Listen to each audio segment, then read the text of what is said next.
जबलपुर के बरगी बांध हादसे में जान गंवाने वाले मसीही परिवार के 3 सदस्यों के शव दिल्ली पहुंचे।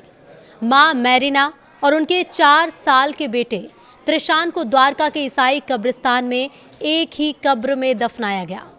जबलपुर के बरगी बांध में मारे गए मसीही परिवार की 3 पीढ़ियों से ताल्लुक रखने वाले 3 सदस्य मधुर मसीह, उनकी बेटी मैरिना और 4 साल का नाती त्रिशान के शव शनिवार को जब एम्बुलेंस से मायापुरी स्थित खजान बस्ती की तंग गलियों में पहुंचे तो वहां मौजूद हर व्यक्ति की आंखें छलक उठी।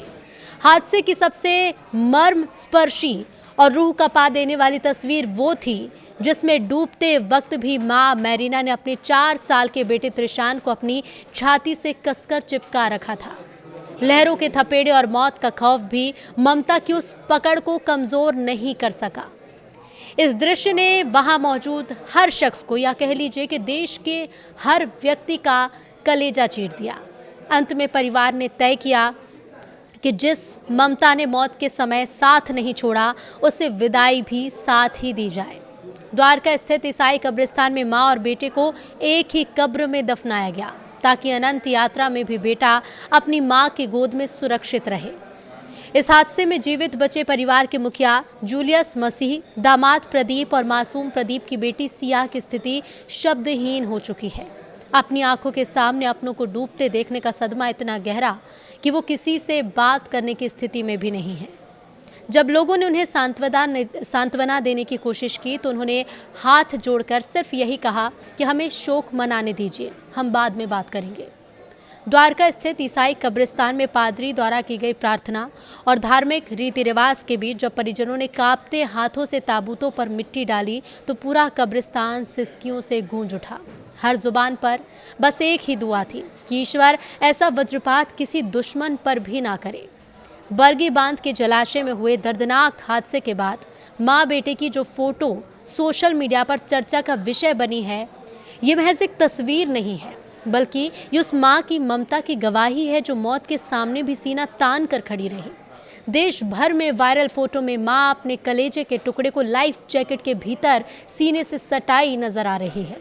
नर्मदा के पानी की उफनती लहरों के बीच जिंदगी और मौत की जंग लड़ते इस मां को बस यही फिक्र थी कि चाहे जो हो जाए उसके बच्चे पर आंच ना आए।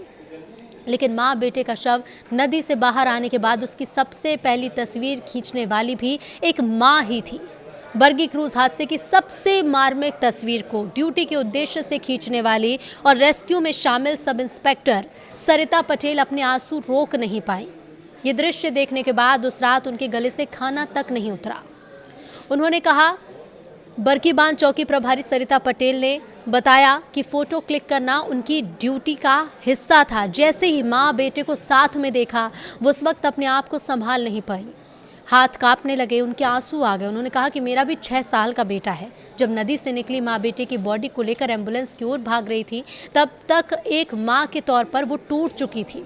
ड्यूटी पर थी लेकिन एक मां के तौर पर वो पूरी तरह टूट चुकी थी। एम्बुलेंस तक तो आंखों से आंसुओं की धार रुकने का नाम नहीं ले रही थी। वो मंजर इतना ज़्यादा खौफनाक था कि उसकी यादें अब पीछा भी नहीं छोड़ रही हैं। रेस्क्यू ऑपरेशन के बाद जब रात को भोजन करने वो बैठी तो उन्होंने कहा कि जैसे ही मैंने पहला निवाला उठाया, आंखों के सामने फिर वही माँ और बेटे की तस्वीर। वो माँ जो आखिरी सांस तक अपने बच्चे की सुरक्षा के लिए उसे जकड़े रही, उसका चेहरा उनकी आंखों के सामने तैरने लगा। उन्होंने बताया कि उस विचलित कर देने वाले दृश्य की वजह से खाने का एक निवाला भी उनके गले से नीचे नहीं उतरा। रात भर सन्नाटा भी उन यादों को धुंधला नहीं कर सका। जब भी वो आंखें बंद करती उन्हें वही पानी की लहरें, वही माँ बेटे दिखाई देते। रात के अंधेरे में वही दृश्य बार बार उनकी आंखों के सामने आता रहा। सरिता पटेल ने बताया कि एक पुलिस अधिकारी के रूप में उन्होंने कई कठिन परिस्थितियों का सामना किया है, लेकिन इस दृश्य ने उनकी आत्मा को झकझोर दिया। यह एहसास कि एक माँ मौत को करीब देखकर भी सिर्फ अपने बच्चे के लिए प्रार्थना कर रही थी, उन्हें सोने नहीं दे रहा। रेस्क्यू के दौरान के अनुभव को साझा करते उन्होंने कहा कि सबकी प्राथमिकता सिर्फ जिंदगी बचाना थी। अपनी ड्यूटी के दौरान आज तक ऐसा दृश्य उन्होंने नहीं देखा और ना ही वो इस तस्वीर को कभी भूल पाएंगी।